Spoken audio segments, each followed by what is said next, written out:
I can't stomach, folks, MPs gloating over locking up young lads raised in a system. This has happened online. We've seen MPs and police actually reporting this in a gloating fashion. It tells them that they're worthless.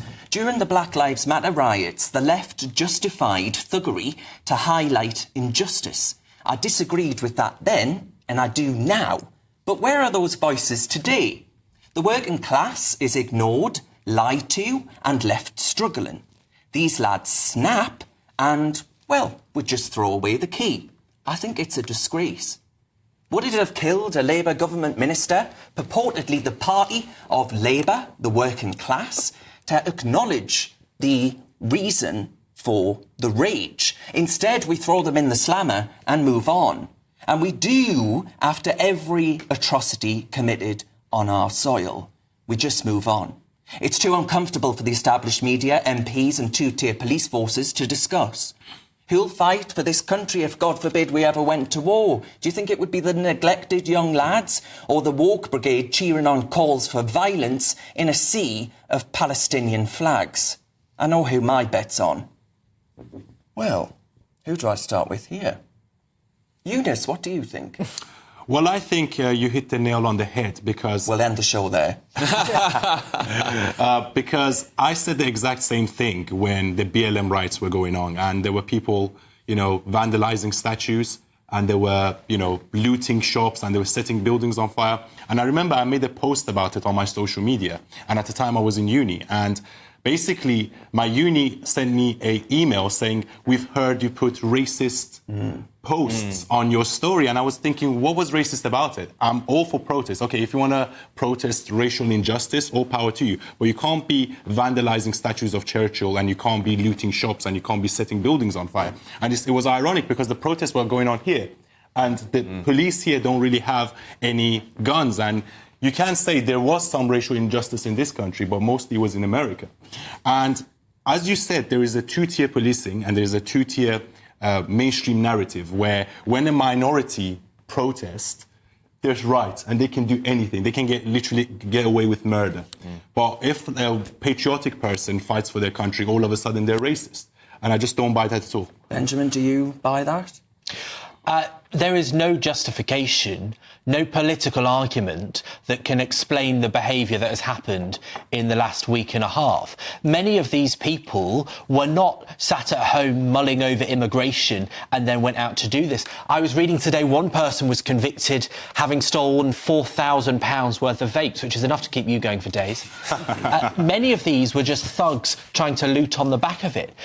There was a story that's quite funny, really, of two people that had been out for an afternoon bingo, and then they clearly had too much to drink, and then they decided to throw bricks at police. No, they didn't. They were convicted of that. Shouted in the face of the police. That's what he did after bingo. Let me put it in terms they'll understand.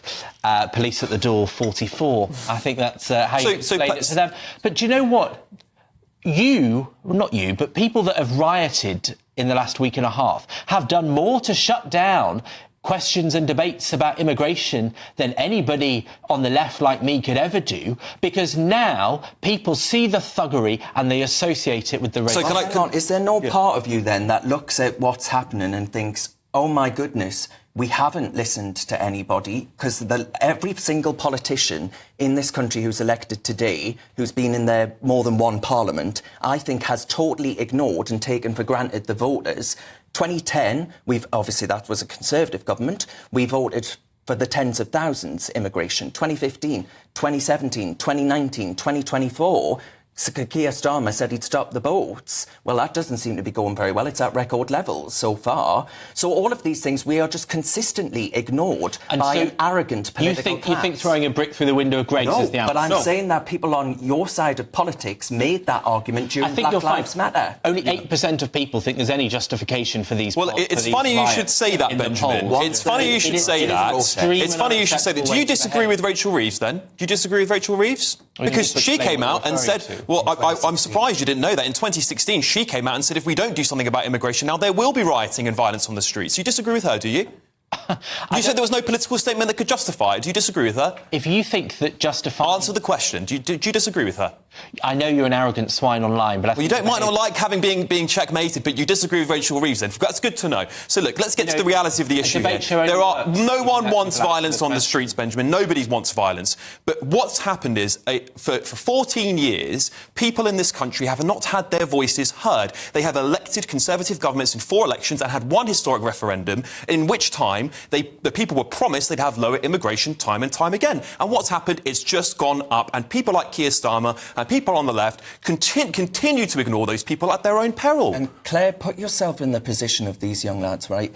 Their job prospects, we've got mass migration coming into this country in levels we've never, ever seen before. In fact, it's unprecedented, really, around the world, even. 2 million people went over the southern border of America, and they said, oh, my goodness, well, we had that over the last few years in legal migration. And then you consider the fact that they can't get on the housing market. If you want to get your kids into school, you're struggling with class sizes, and Sir Keir Starmer's just made that even worse through getting rid of, making it harder for private schools to actually function. So all of these things, their prospects ain't great. Would you accept that? Yeah, I do accept that, and I don't think the cause of this is migration. I think that is one side of it, and it's quite interesting when you look at those young people taking part in these riots, because that's what they're doing. What are they asking for? Because they can't seem to get across an actual message as to what it is they're very angry about. They're obviously very angry about something. And politicians, elected representatives of all levels have never managed to boil down what are the underlying causes. Now, migration is going to be one of them, and if you are in certain areas, you will have a certain view of it. But also, I think this is largely education. We need to educate, especially boys. Now, I have a teenage boy. So I'm very acutely aware of this. I think that we need to take education a lot more seriously in this country. Don't write people off just because they come from perhaps a more poverty-stricken background. Actually look at what they can do. Look at the apprenticeships they can do. And I think if you start to give people belief in themselves, they will stop taking on this kind of anger. Because at the moment, they're written off as just useless. Yeah. They're not. They're talented. They've been written off by the government, haven't they? But multiple governments. Multiple governments, correct. Yes, correct. It really is multiple. I agree. Don't bother applying. I mean, to be honest with you, I think university these days is, for most people, is quite the waste of time. But I remember one teacher saying, oh, don't bother applying, that'll never happen. Well, there's job descriptions that were put up by TfL that said need not apply if you're a white English boy. That's also another point. Straight boy. Yeah. ITV had that Robert Peston's flagship show. Poor Benjamin was eager to apply but couldn't get on the list. I'm still hoping for my big break. Yeah. Right. One last thing I want to say about... Hang on. We've got to move on, but we'll come back to those topics. Right, who's going to go next? Well, I believe it's me, Darren. Oh, dear. Oh, dear, indeed. The Orwellian nightmare begins, doesn't it? Less than 1 month into Starmer's reign as Prime Minister, and we've already seen the Justice Department weaponised and used as a tool to spread fear amongst ordinary people in our country. Now, I don't just blame Labour for this, because these are laws that the Conservative government also wrote, by the way. But now, it appears, just speculating online might get you a knock on the door by the Met Police. And it's not going to end there, Britain, because next you're going to see Islamophobia laws coming into place, which may even reduce your right to question anything that happens regarding immigration in our country. I know people are upset. I know they're angry. I never want to see violence on our streets. But until we have a conversation, a grown-up conversation about immigration in this country that's been ignored for 14 years and 1 historic referendum, then people are rightfully going to continue to protest, and they should do peacefully. Now, Claire, I would say that the Conservative governments over the last 14 years have contributed dramatically to this problem by writing in laws that could be relatively draconian. They never used them, but this is Labour weaponising those laws, is it not? Yeah, I think it probably is, and I think we have to be really careful. I mean, there is free speech in this country, which we are very proud of, but there's also responsibility that comes with it. I find the Online Safety Act to not be fit for purpose, and that's one of the key factors I find in this whole debate, is that we're not understanding the online presence of individuals, passing of information, and who can access that. Yes. And I think we need to take it much more seriously. Benjamin, obviously you're a bastion of free speech. You never block anybody, including myself. What do you think about how Labour's using these laws? Well, I'm a newspaper journalist by profession and have been doing that since I was about 19. And the laws that regulate what you can say on a TV show more accurately, what you can say in a newspaper. The kind of responsibility that is put on media professionals that report on the news is significantly greater than anything that is put on social media. And I think it is completely out of sync with reality. The danger of what a regular person can write that is inaccurate, the scale of which it can pass through people, far greater than any newspaper circulation. And it is essential that we make clear to people that you cannot lie on the internet. Now, I know that would damage your follower count considerably, Alex, given the kinds of things that you write that are complete nonsense. I should take a look at your own, Benjamin, really. You really should. I mean, I've never lied about anything online, just to be very clear. We don't want the audience being misled.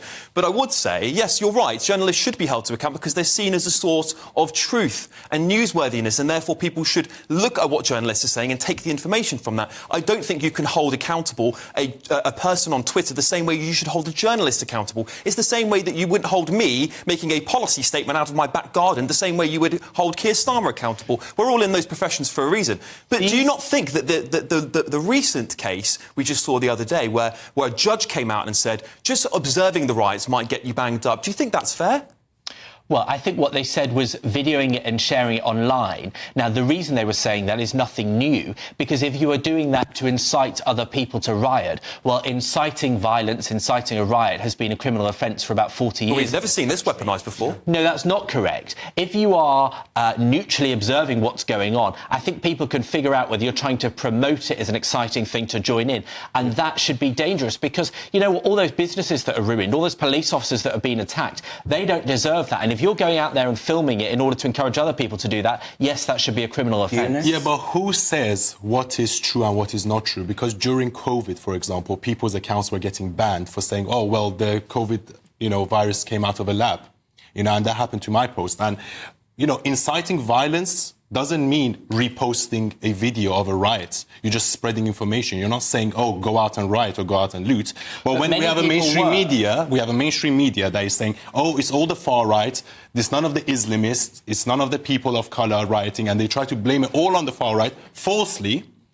People on X have the right to expose that, including Elon Musk. It is a de facto public square now. Exactly. And what I'm saying is, look, freedom of speech only applies when someone says something you don't like, right? So this idea that, if you criticize Islam, you're Islamophobic. No, I do not believe in that. If you criticize things based on facts, you're allowed to have an opinion, right? And you have to be able to have freedom of speech in society without being called a bigot or a racist and, so I don't agree. Okay, we'll leave that there. Thank you very much, Eunice, and thank you to the panel.